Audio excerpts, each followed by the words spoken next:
एक बार हमारा जन्म माँ के गर्भ से हो चुका तो हो चुका। दूसरी बार हमारा नया जन्म अगर होना है, दूसरी बार हमारा जन्म होना है, जिसको नया जन्म कहते हैं, वो जल और आत्मा के द्वारा होना, वो भी एक ही बार, बार बार नहीं होता है।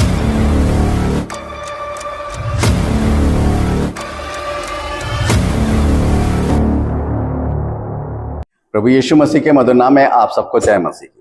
प्रभु आप सबको बहुतायत से आशीष दे, आमीन। हम बात कर रहे हैं प्रकाशित वाक्य के पुस्तक के विषय में। प्रकाशित वाक्य के इस श्रृंखला में आप सभी का स्वागत है।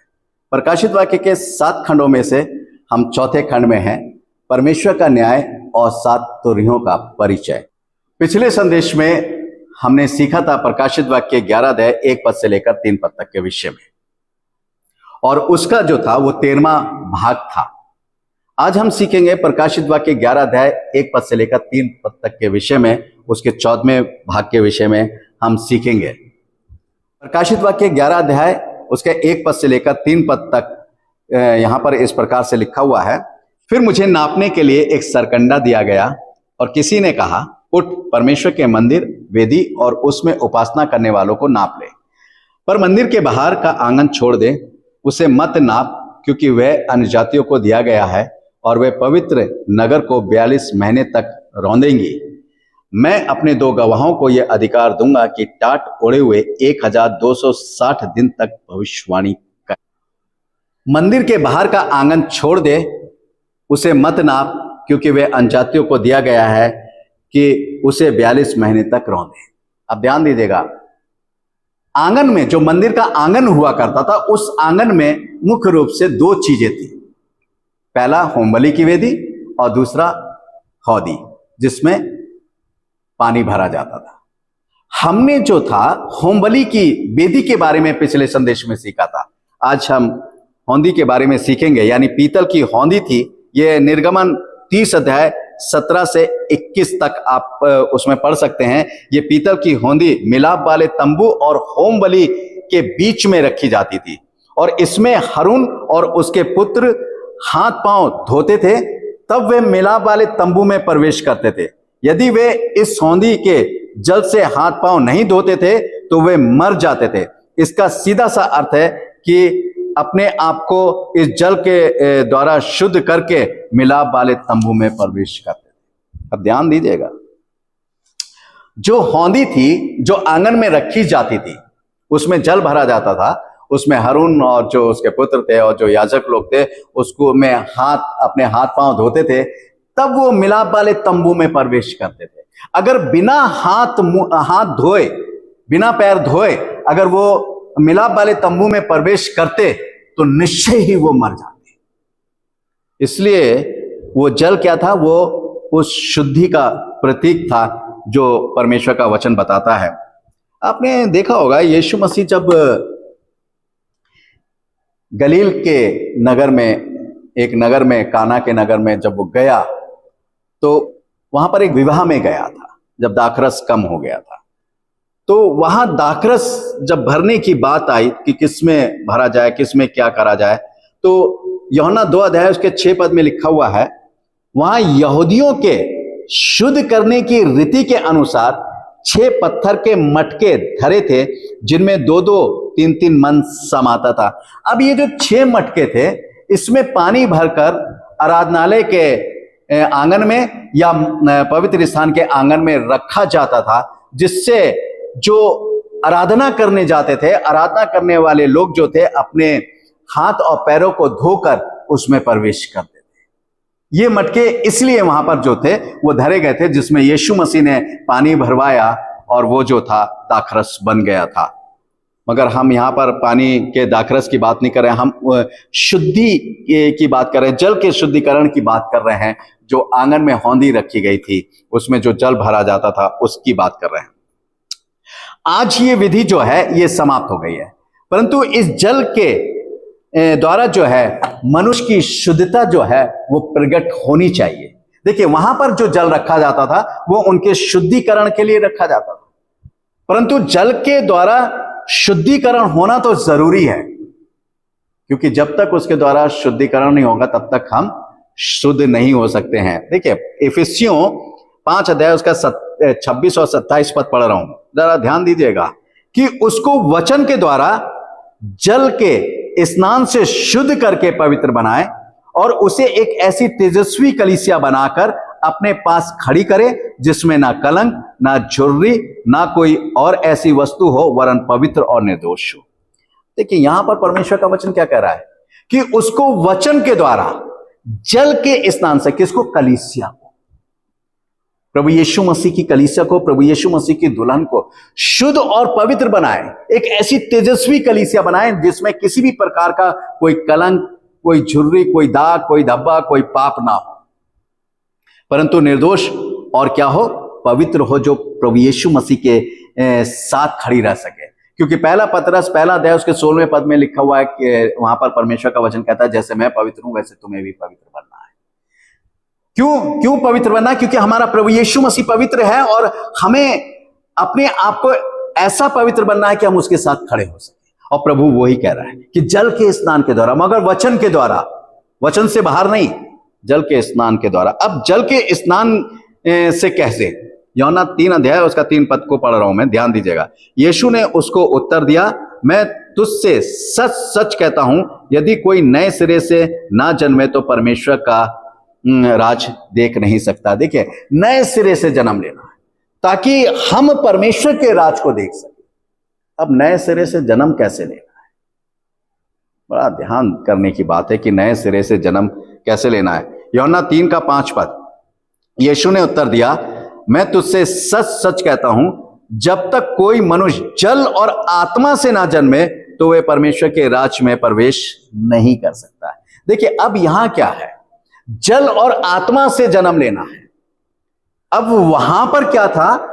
मिलाप वाले तंबू में प्रवेश करने से पहले आंगन में जो पीतल की हौदी रखी हुई थी, उसमें जो पानी भरा था, उस पानी से अपने हाथ और पैरों को धोकर तब मिलाप वाले तंबू में प्रवेश किया जाता था। और यहां परमेश्वर का वचन कह रहा है कि आपको जल और आत्मा के द्वारा जो है जन्म लेना है, यानी जल के द्वारा पहले, फिर आत्मा के द्वारा जन्म लेना है, तब हम परमेश्वर के राज्य में प्रवेश करेंगे। देखिए परमेश्वर के राज में प्रवेश करने के लिए जल से शुद्धिकरण होना बहुत ज्यादा जरूरी है। वहां आंगन में भी था और यहां पर भी परमेश्वर का वचन कहता है, परंतु वो आंगन का जो था वो समाप्त हो गया। क्योंकि जब भी आपको मिलाप वाले तंबू में प्रवेश करना होता था तो आपको जो है उस जल से हाथ पांव धोने होते थे। जब भी आपको वहां पर जो भी समय निर्धारित होगा, चाहे वो हफ्ते का एक बार हो, चाहे वो महीने का एक बार हो, चाहे साल का एक बार हो, यानी हर साल का हो, चाहे हर महीने का हो, या हर हफ्ते का हो, या हर दिन का हो, मिलाप वाले तंबू में प्रवेश करने के लिए आपको उस जल से हाथ पांव धोकर ही प्रवेश करना था। परंतु यहां पर एक ही बार अपने आप को जल से धोकर शुद्ध और पवित्र करके उस नए जन्म को पाना होता है। बार बार नहीं जल से जन्म लेने की बात है या आत्मा से जन्म लेने की बात है। कैसे? प्रेरितों के काम 2 अध्याय उसका 38 पद, पतरस ने उनसे कहा, मन फिराओ और तुम में से हर एक अपने अपने पापों की क्षमा के लिए यीशु मसीह के नाम से बपतिस्मा ले तो तुम पवित्र आत्मा का दान पाओगे। देखिए अब यहां पर दोनों चीजें जुड़ जाती हैं। जब हम बपतिस्मे की बात करते हैं तो नेचुरली बात है कि जब बपतिस्मे की बात हो रही है तो वो जल के द्वारा ही होता है। बिना जल के आप बपतिस्मा नहीं ले सकते। यानी जब हम जल के द्वारा अपने पापों को मन फिराते हैं, अपने पापों से, अपने पापों को उस वचन के द्वारा जो है जल के स्नान से अपने आप को धो डालते हैं, और जब वो पाप हमारे धुल जाते हैं तब यहां लिखा हुआ है तब परमेश्वर अपने पवित्र आत्मा का दान हम पर उंडेलता है। तब हम पवित्र आत्मा से परिपूर्ण होते हैं, यानी जल से भी जन्म लिया और आत्मा से भी। जैसा यूहन्ना 3 के 5 में प्रभु यीशु मसीह कहता है, तुम्हें जल और आत्मा दोनों से जन्म लेना। पहले जल से शुद्धिकरण होना चाहिए, तब आत्मा हमारे अंदर प्रवेश करता है। जब आत्मा हमारे अंदर प्रवेश करता है तब हम स्वर्ग के राज्य में प्रवेश करने के योग्य बने जाते हैं। ये ध्यान देने की बात है।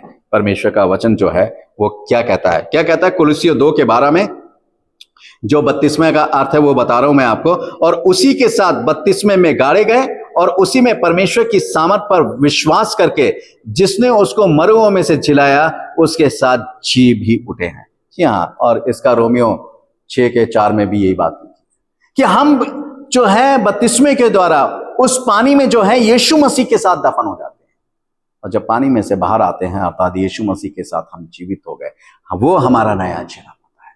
जब हम बपतिस्मा लेकर पानी में से बाहर आते हैं, वो हमारा जो है जल के द्वारा शुद्धिकरण होता है, और जैसे ही जल के द्वारा हमारा शुद्धिकरण होता है, परमेश्वर का आत्मा हम पर उतरता है, तो हम आत्मा और जल दोनों से हम नया जन्म पाए हुए बाहर निकलते हैं।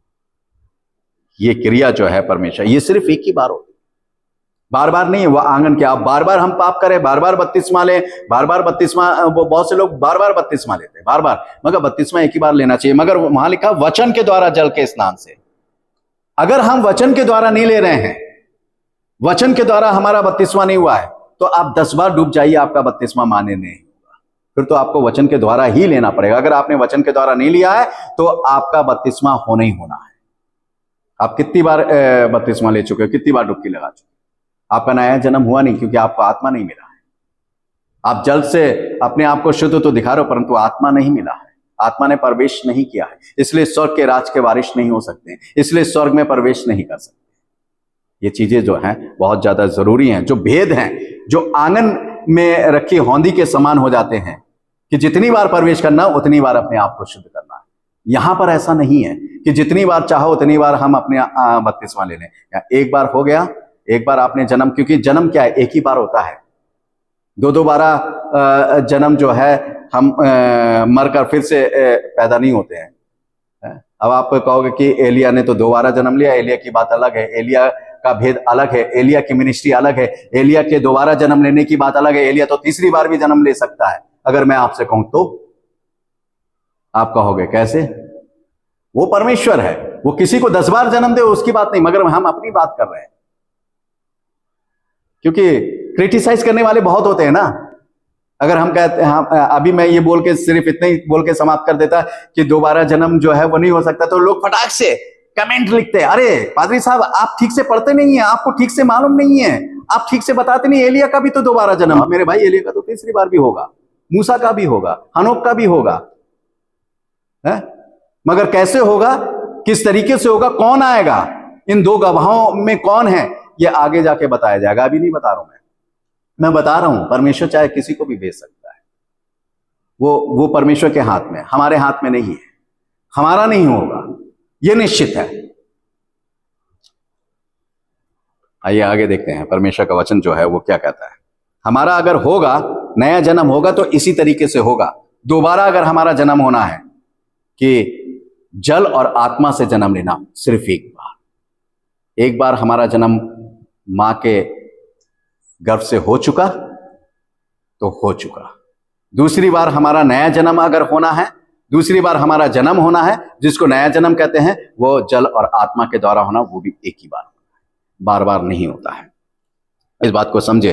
और बार बार अगर लेने की कोशिश करते हैं या बार बार करते हैं तो इसका मतलब यह है कि हम जो है आंगन की सेवकाई के साथ जुड़े हैं। और जब आंगन की सेवकाई के साथ जुड़े हैं कि बार बार जब प्रवेश करना तो बार बार बपतिस्मा लेना है, बार बार जल के से अपने आप को धोना है, तो इसका मतलब क्या है कि हम आंगन की सेवकाई से जुड़े हैं, यानी हम अन्यजाति हैं। और अन्यजातियों को जो है, अन्यजातियों के लिए कोई वर्शिप की जगह नापी नहीं गई है, कोई निर्धारित नहीं की गई है, बस वो वहीं तक सीमित है, क्योंकि वो नाश होने के लिए है। क्योंकि वो 42 महीने की मिनिस्ट्री जो है, 42 महीने तक वो रौंदेंगे। इसका क्या भेद है, इसको आने वाले संदेशों में सुनेंगे। तब तक के लिए प्रभु आप सबको आशीष दे। आमीन।